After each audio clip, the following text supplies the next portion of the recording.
Assalamualaikum warahmatullahi wabarakatuh. Perkenalkan, kami dari kelompok kelas B, Sistem Berbasis Mikroprosesor, Teknik Elektro 2022, UPN Veteran Jakarta.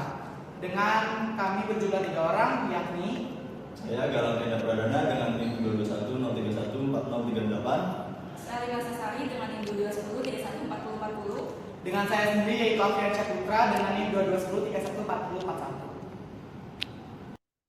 Pada kesempatan kali ini kami akan membahas terkait perbandingan antara MediaTek dan juga Snapdragon. Adapun topik yang akan kami bahas, yang pertama itu ada pengertian dan sejarah singkat antara Snapdragon dan juga MediaTek. Yang kedua itu ada jenis-jenis chipset. Yang ketiga itu ada kelebihan dan kekurangan dari Snapdragon dan juga MediaTek. Yang keempat ada faktor pengaruh kinerja.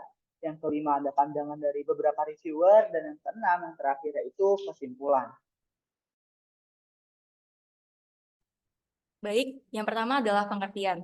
Snapdragon adalah sebuah chipset yang biasa ditemukan dalam smartphone yang dikembangkan oleh Qualcomm Technologies. Sedangkan MediaTek adalah chipset yang dikembangkan oleh perusahaan Taiwan yang mengkhususkan diri dalam pengembangan dan produksi sistem padas chip atau SoC.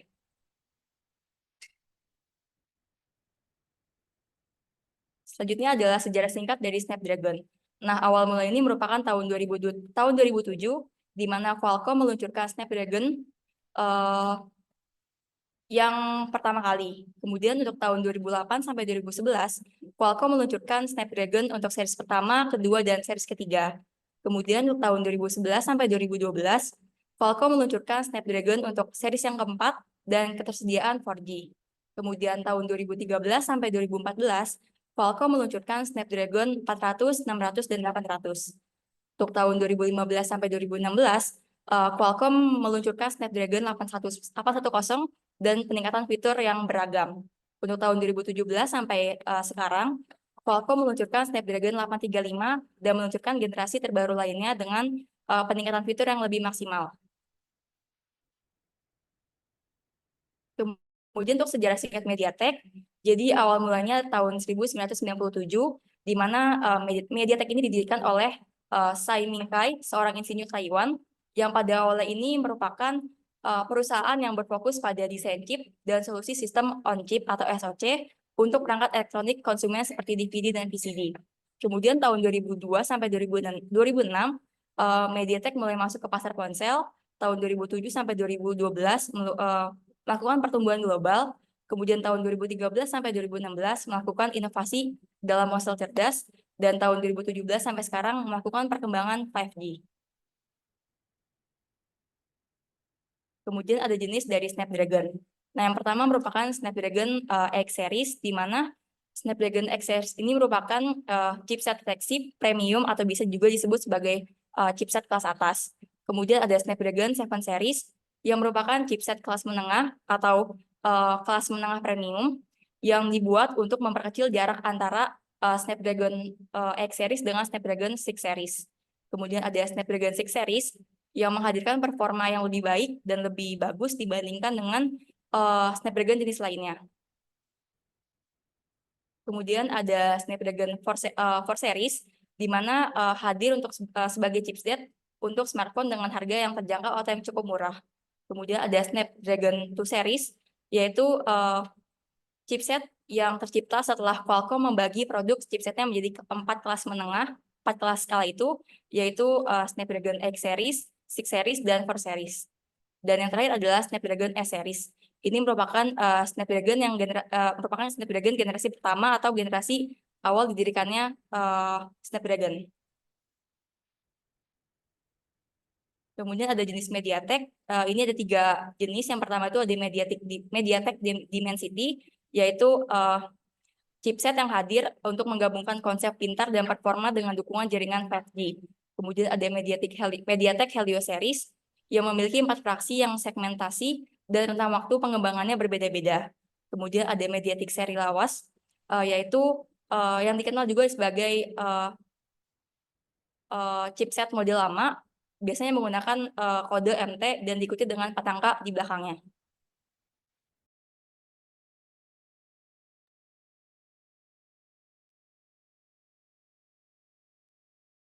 Oke, selanjutnya kita masuk ke kelebihan dan kekurangan MediaTek dan Snapdragon. Pertama kita ke kelebihan MediaTek. Yang pertama di konsumsi daya. MediaTek memiliki efisiensi daya yang baik sehingga meningkatkan masa pakai baterai pada perangkat. Yang kedua ada harganya. MediaTek ini memiliki harga yang cenderung lebih murah daripada Snapdragon dan membuatnya lebih terjangkau bagi konsumen. Selanjutnya ketersediaan. MediaTek ini menawarkan berbagai jenis chipset untuk memenuhi kebutuhan berbagai segmen pasar. Selanjutnya ada integrasi fitur. Nah, MediaTek ini mengintegrasikan berbagai fitur dalam satu chip yang memungkinkan desain perangkat lebih sederhana dan hemat energi. Kemudian ada kekurangan MediaTek. Pertama itu di dukungan dari developer, itu dukungan dari pengembang aplikasi dan perangkat lunak yang diterima tidak sebanyak yang diterima oleh Snapdragon. Kemudian prosesor grafisnya. Prosesor grafis dari MediaTek ini tidak sekuat dari Snapdragon. Kemudian branding dari MediaTek ini lebih lemah daripada branding dari Snapdragon, membuatnya kurang diminati konsumen. Selanjutnya ada performanya. Prosesor MediaTek memiliki performa yang lebih rendah dibandingkan dengan prosesor Snapdragon, terutama dalam kategori high-end. Dan yang terakhir ada optimasi. Prosesor MediaTek terkadang mengalami masalah dalam hal pembaruan sistem operasi. Kita masuk ke kelebihan Snapdragon. Yang pertama ada dukungan. Pengembang aplikasi dan perangkat lunak memberikan dukungan yang lebih baik untuk Snapdragon. Yang kedua ada optimasi. Snapdragon ini memiliki pembaruan sistem operasi yang konsisten dan dukungan driver yang baik. Selanjutnya branding. Branding dari Snapdragon ini lebih kuat daripada MediaTek dan membuatnya lebih diminati konsumen. Selanjutnya dari performanya, Snapdragon memiliki kemampuan pemrosesan dan grafis yang unggul, sehingga dapat menggerakkan smartphone premium dengan baik. Dan yang terakhir ada konektivitas. Snapdragon ini memberikan kecepatan data yang lebih cepat dan konektivitas jaringan yang lebih baik. Lalu kekurangan dari Snapdragon ini yang pertama konsumsi daya. Performa yang tinggi membuat konsumsi daya lebih boros sehingga masa pakai baterai menjadi lebih pendek. Yang kedua ada harganya. Dari Snapdragon ini harganya cenderung lebih mahal dan membuatnya cenderung tidak terjangkau bagi beberapa produsen perangkat. Dan yang terakhir ada ketersediaan.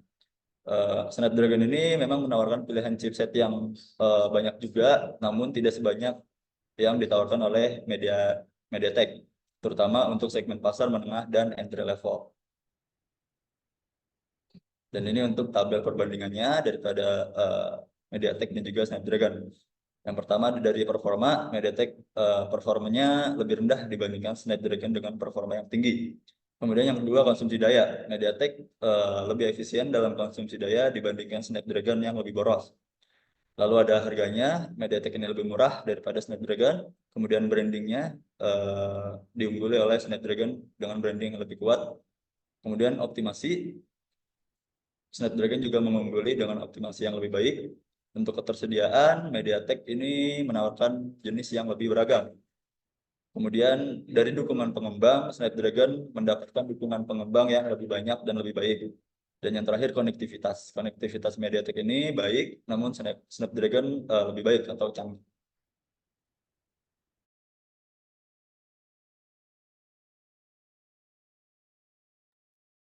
Selanjutnya ada faktor pengaruh kinerja dari Snapdragon. Yang pertama, desain prosesor yang seimbang antara kecepatan dan efisiensi daya, yakni Snapdragon menggunakan desain prosesor yang menyediakan kinerja yang lebih cepat dan lebih responsif dengan konsumsi daya yang lebih rendah dibandingkan dengan MediaTek. Yang kedua, Snapdragon menggunakan fitur-fitur yang dikembangkan oleh Qualcomm sendiri, termasuk fitur-fitur yang menunjang konektivitas, keamanan, dan multimedia pada perangkat mobile desain prosesor yang menyediakan kinerja yang lebih cepat dan lebih responsif dengan konsumsi daya lebih rendah dibandingkan dengan MediaTek itu sendiri. Yang ketiga, Snapdragon menggunakan teknologi produksi yang lebih maju seperti heterogeneous multiprocessing, HMP, dan big little untuk memaksimalkan kinerja dan efisiensi daya pada perangkat yang kinerjanya lebih cepat dan lebih responsif dengan konsumsi daya yang lebih rendah pula dibandingkan dengan MediaTek. Kemudian yang keempat itu, Snapdragon menggunakan desain multi-core dengan kombinasi core performa tinggi dan core hemat daya. Arsitektur ini memberikan keseimbangan antara kinerja dan juga daya pada perangkat. Kemudian yang kelima, Qualcomm bekerja sama dengan pengembangan perangkat lunak untuk mengoptimalkan kinerja perangkat dengan Snapdragon, termasuk dukungan untuk pengoptimalan perangkat lunak dan juga pembaruan sistem operasi. Yang keenam, Snapdragon seringkali dilengkapi dengan unit pemrosesan kecerdasan buatan atau AI yang lebih kuat, memungkinkan untuk aplikasi AI, pemrosesan gambar, dan pengenalan suara yang lebih baik. Selanjutnya ada faktor pengaruh kinerja MediaTek. Yang pertama, MediaTek biasanya memiliki beberapa core CPU untuk meningkatkan kinerjanya. Chipset yang lebih baru biasanya memiliki desain octa-core atau bahkan deca-core. Kemudian yang kedua, MediaTek biasanya menggunakan GPU Mali untuk kinerja grafisnya. Meskipun GPU Mali memiliki kemampuan yang baik dalam menjalankan aplikasi grafis dan game. Kemudian yang ketiga, GPU pada chipset berguna memproses tampilan visual dari aplikasi ke layar smartphone. Yang keempat, MediaTek sering kali menawarkan fitur konektivitas yang baik, termasuk dukungan untuk 4G LTE dan beberapa model terbaru yang mendukung 5G. Mereka juga sering memiliki fitur-fitur seperti kamera AI, kemampuan perekaman video yang tinggi, dan dukungan layar yang memiliki resolusi tinggi. Yang terakhir yang kelima yaitu MediaTek telah melakukan peningkatan yang signifikan dalam efisiensi daya pada beberapa chipset. Nah, di sini kita memiliki beberapa review dari beberapa reviewer besar. Contohnya yaitu yang pertama dari Doran Gadget. Mereka bilang bahwa Snapdragon itu memiliki kinerja yang cepat yang memungkinkan pengguna untuk menjalankan aplikasi berat dan bermain game dengan mudah. Cuman konsumsi baterai yang bisa dipakai itu cukup boros, terutama saat digunakan untuk aplikasi berat. Namun bisa juga membuat baterai di HP itu tidak awet kayak gitu. Kemudian yang kedua itu dari Jagat Gadget, di mana mereka bilang bahwa pihak Snapdragon bilang kalau mereka memberikan dukungan untuk kualitas kamera yang tinggi yang memungkinkan pengguna untuk mengambil foto dan video berkualitas tinggi dengan mudah. Namun pada contoh kasus di sini yaitu Redmi Note 13 dengan Snapdragon 685-nya belum bisa merekam video dengan frame rate 60 fps. Dan perekaman kameranya itu yang bagian depannya bakal goyang karena fitur penstabilan yang cuma ada di bagian kamera belakangnya. Kemudian yang ketiga itu ada High-Tech Noza, di mana CPU Adreno yang terintegrasi dalam prosesor Snapdragon memberikan kinerja grafis yang kuat, sehingga memberikan pengalaman visual yang luar biasa baik dalam gaming meskipun maupun multimedia, gaming ataupun multimedia. Apalagi buat orang yang suka edit. Dan selanjutnya ada pandangan reviewer terkait MediaTek. Yang pertama itu dari Nongkrong Gadget, di mana mereka bilang bahwa chipset MediaTek memiliki kualitas layar yang tidak tinggi, yang memungkinkan pengguna untuk melihat konten dengan kualitas yang tidak terlalu baik dan membuat nyaman para penggunanya. Kemudian yang kedua itu ada Droidline. Chipset MediaTek memiliki konsumsi daya yang rendah yang memungkinkan pengguna untuk menggunakan gadget dengan baterai yang lebih panjang, jadi bisa dipakai seharian dari pagi sampai malam. Dan yang ketiga itu ada review dari Becicred, di mana itu mereka bilang bahwa buat streaming video tanpa gangguan sama download konten lewat MediaTek gak perlu khawatir. Di 5G juga udah tertanam di kebanyakan ponsel yang dipakai pada chipset MediaTek itu sendiri.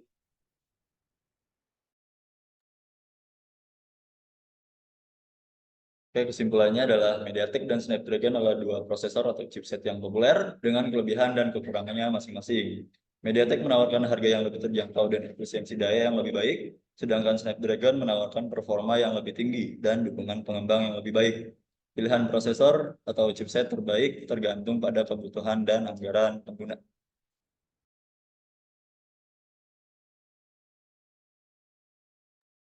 Baik, sekian dapat kami sampaikan. Apabila ada kekurangan dalam pembuatan video dan penyampaian mohon dimaafkan. Wassalamualaikum warahmatullahi wabarakatuh.